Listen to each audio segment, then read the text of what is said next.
what this will do is build an audience. So when we get the vets going, just give an update today on what's going on. So see how it says it's going to build an audience for us. Okay. Then you'll start seeing people Uh-huh. log in. See, right there. Then you'll start seeing maybe hearts go across, or see, there you go. Hello, guys. We're over here on top of the Facebook hill, 1 o'clock, where it's not.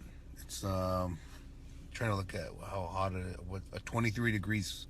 It's 23 degrees up here.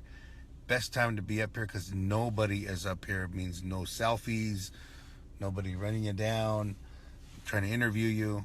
Just come up here, do an update, share with you about the day that's going on. The veterans, I got my brother Pat here. He's Cheyenne. Aho.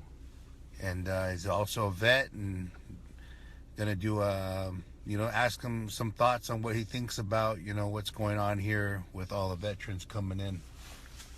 It's good to see the vets come in. I met with some of the vet leaders today. We talked a little bit about the protocol, what the tribe's expectations were, and then let the leaders take the bull by the horns.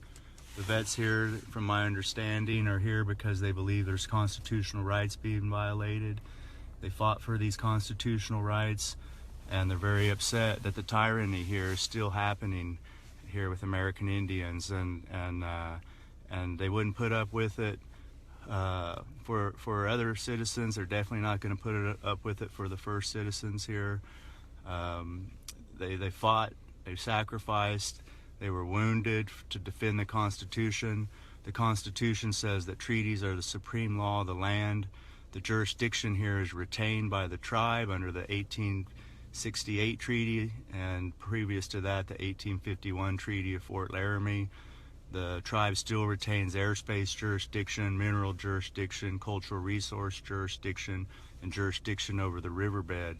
So, how about airspace? Airspace jurisdiction, absolutely. So there is a need to exercise that sovereignty, and the vets are here to help the tribe enforce that jurisdiction, just like they would any other American jurisdiction. What does that mean for tribes? A lot of people will think about vets. What does that mean? And like when you were talking about the Geneva Convention being violated over on November 20th with the officers shooting medics in the back and the wounded in the back. What does that mean for a vet to know that? For a vet to see that happen on our own soil is heartbreaking. To fight for the rights, and not even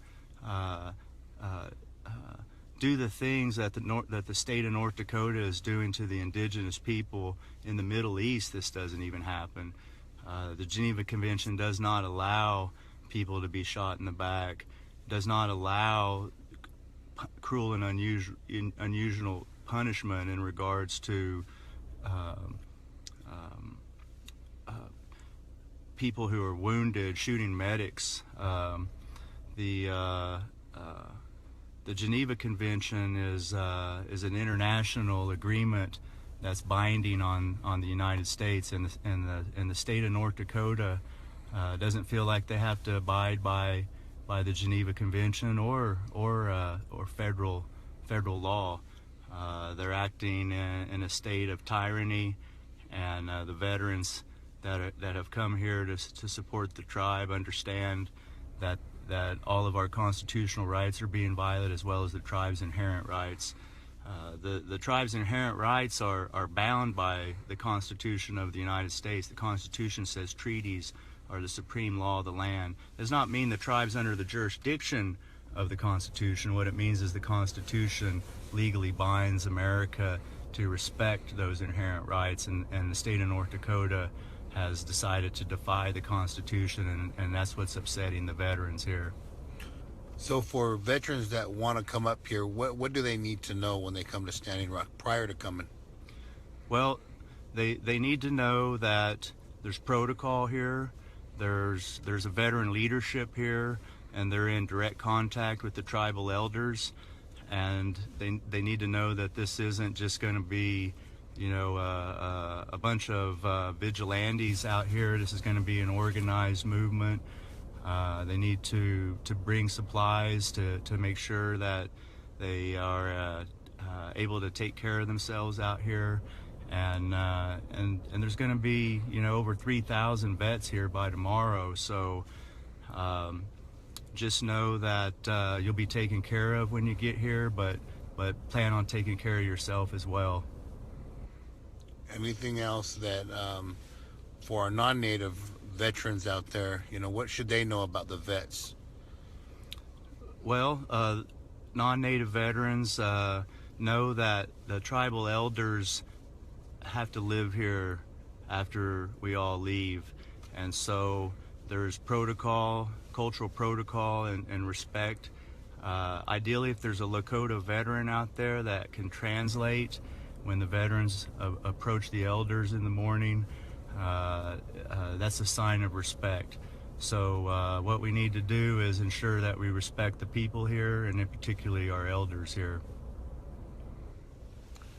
There you go, relatives. An update today, and we're continuing to read you the indigenous media as well, working on our technology, working on our bandwidth, making sure that we have cellular updates.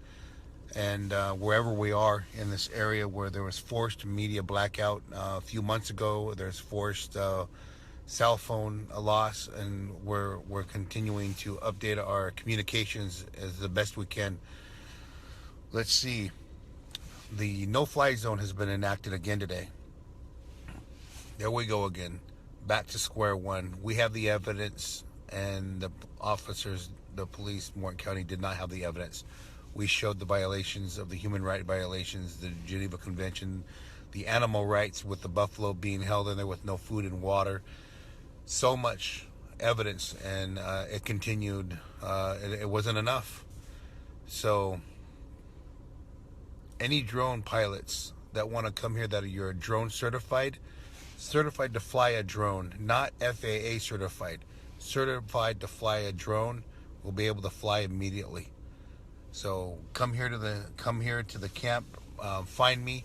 I'm usually not on Facebook Hill because it's chaotic during the day. I'm here at night like this, 1 o'clock.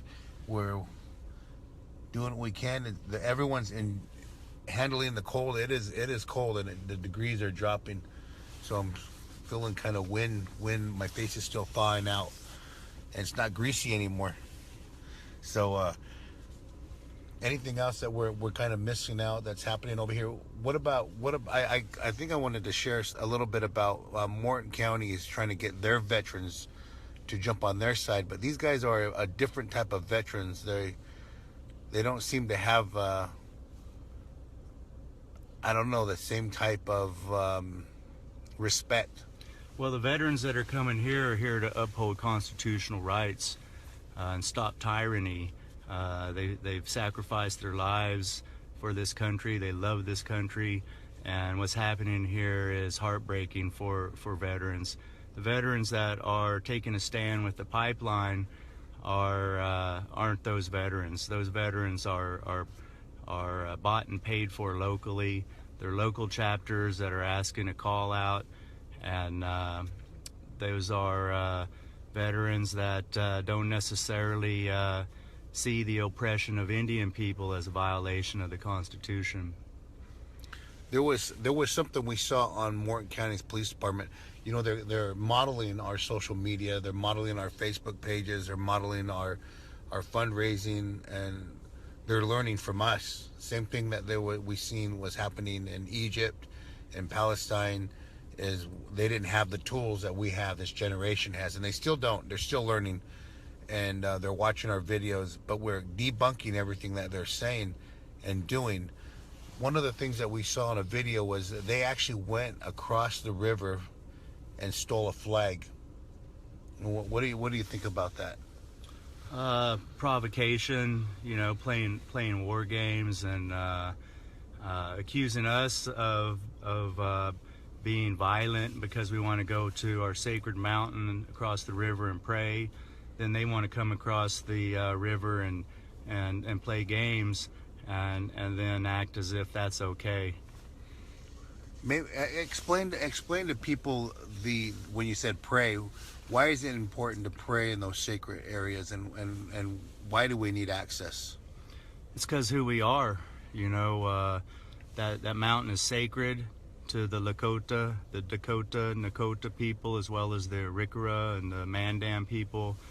If we don't have access to our sacred sites, we're not able to practice our religion, our culture, and eventually we aren't able to be the people that we've always been. We're forced into other religions. We're forced into a situation where we don't even feel like our prayers are being heard. So access to our sacred sites is one of the most critical thing for indigenous people, and the tribe has jurisdiction over their burials, their sacred objects, their cultural resources, and they have a sovereign right. The people have a sovereign right to have access to where their ancestors are buried, where they gather food, where they gather medicine. To deny that access is an act of genocide. What do you think about this camp here, being here as long as you have? What do you think about the camp, and what's been the most pressing thing that stuck out to you? Camp, yeah, that just made you feel really good. Just the family, it's like the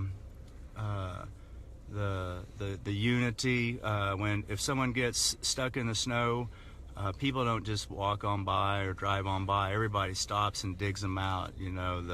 Everybody's got each other's back. Whether it's food, whether it's getting warm, it's amazing to see how people support each other in this camp. It's not something I've ever experienced in any other setting in the modern Western culture, in America even. What we're seeing here is a glimpse of how it used to be for us when we were part of the ecosystem, and when we were in harmony with our supernatural, and we're seeing a glimpse of that here. So come on out and help support us up here. We need you. Find your warrior spirit and come out here and support. And if you can't, you still can have your warrior spirit out there. It's like tending the fire ceremony on the outside, and like bringing wood to the fire. So everyone's part of this circle, this healing. And I think it's really good for the vets, that may have that post-traumatic stress, that this is the healing. What do you think? When you come to that fire, when you heard your relatives singing? Yeah, it's there's the spirit is working here, and if you have PTSD and you're a veteran, come over here. There's ceremony going on over here. There's a lot of brotherhood with all the vets out here. There's going to be a permanent camp for the vets out here. It will be a healing process. Come on out if you're feeling isolated, and there's family out here waiting for you, brothers, you're needed, and also there's blessings here waiting for you. PTSD, is an issue we all face as vets, but giving back is a healing mechanism, and the spirit's working out here. So come on out, veterans. Is there any thoughts on the women vets? Well, the women vets are the real leadership out here, and when these vets leave, they're going to be handing that leadership over to the women. In our Plains Indian culture, the women are the backbone, and the men are the jawbone. So We have women veterans out here that have been in combat. We have women veterans out here that have been drill instructors. They're an important part of this movement. So we encourage our female vets to come on out as well. Yeah, and I seen them out there.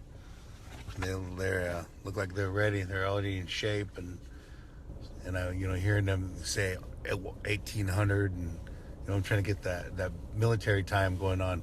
We're still on Indian time. It's noon time. It's morning time. Right now we know it's midnight.